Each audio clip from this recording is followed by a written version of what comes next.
नमस्कार। कभी सोचा है कि दुनिया का सबसे बड़ा लोकतंत्र मतलब भारत आखिर चलता कैसे है? ये एक बहुत बड़ी, बहुत कॉम्प्लेक्स मशीन जैसा है और आज हम इसी मशीन के हर पुर्जे को, हर हिस्से को समझने वाले हैं। तो सवाल ये है कि 1.4 अरब से ज्यादा लोगों के इस देश को चलाता कौन है? देखिए, इसका जवाब कोई एक इंसान नहीं है। ये एक बहुत सोच समझकर बनाया गया सिस्टम है जिसके 3 बिल्कुल अलग अलग हिस्से हैं जो एक साथ मिलकर काम करते हैं। और ये हैं वो 3 स्तंभ।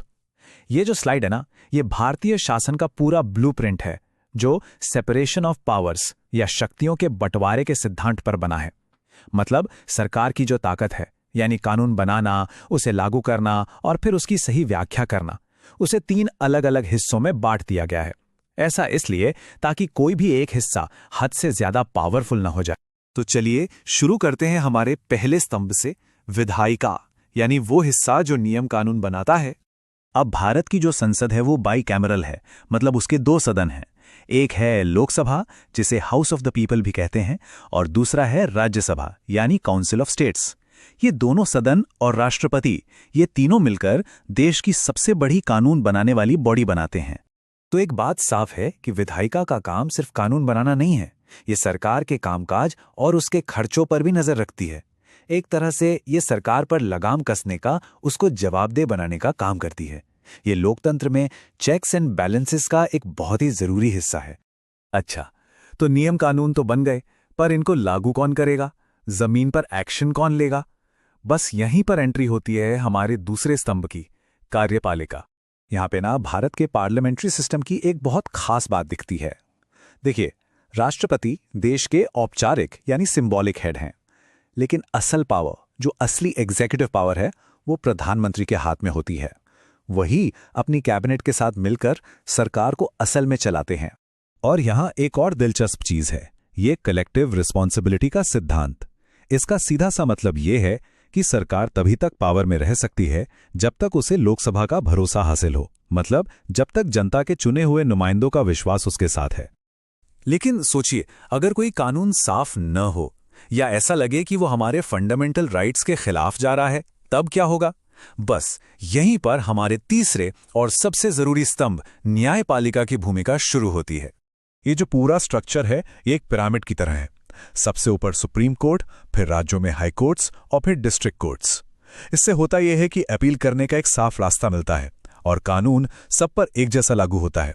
और हाँ, सुप्रीम कोर्ट का जो भी फैसला होता है वो देश की बाकी सभी अदालतों को मानना ही पड़ता है। और न्यायपालिका के पास एक बहुत बड़ी ताकत है, जुडिशियल रिव्यू। ये अल्टीमेट चेक एंड बैलेंस है। मतलब अगर सरकार कोई ऐसा कानून बना दे जो संविधान के खिलाफ हो, तो न्यायपालिका उसे रद्द कर सकती है, उसे इनवैलिड घोषित कर सकती है। एक तरह से हमारी न्यायपालिका संविधान की गार्डियन है, उसकी रक्षक है। तो अभी तक हमने बात की नेशनल लेवल की, संसद, सरकार, सुप्रीम कोर्ट। लेकिन भारतीय लोकतंत्र की असली नींव तो जमीनी स्तर पर हमारे और करीब बनाई गई है। यह है सरकार का तीसरा लेवल, लोकल सेल्फ गवर्नेंस। इसमें गांव के लिए पंचायतें आती हैं और शहरों के लिए नगर पालिका है। ये जो बॉडीज हैं, ये लोकल प्लानिंग, डेवलपमेंट और एडमिनिस्ट्रेशन के लिए जिम्मेदार होती हैं। मतलब वो चीजें जो सीधे सीधे हम सब की रोजमर्रा की जिंदगी पर असर डालती हैं। लोकल गवर्नमेंट को पावर देने का ये सफर ना धीरे धीरे आगे बढ़ा, लेकिन इसका सबसे बड़ा टर्निंग पॉइंट आया 1992 में। उस साल 73rd और 74th संवैधानिक संशोधन हुए, जिन्होंने इन लोकल बॉडीज को एक संवैधानिक दर्जा दिया, मतलब उन्हें शासन का एक फॉर्मल हिस्सा बना दिया।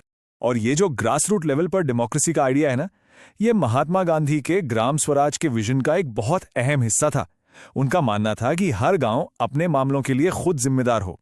जरा इस आंकड़े पर गौर कीजिए, 29 लाख।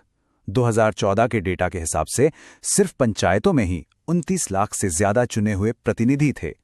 ये दिखाता है कि भारत में लोकल डेमोक्रेसी का स्केल कितना बड़ा है, कितना अविश्वसनीय है।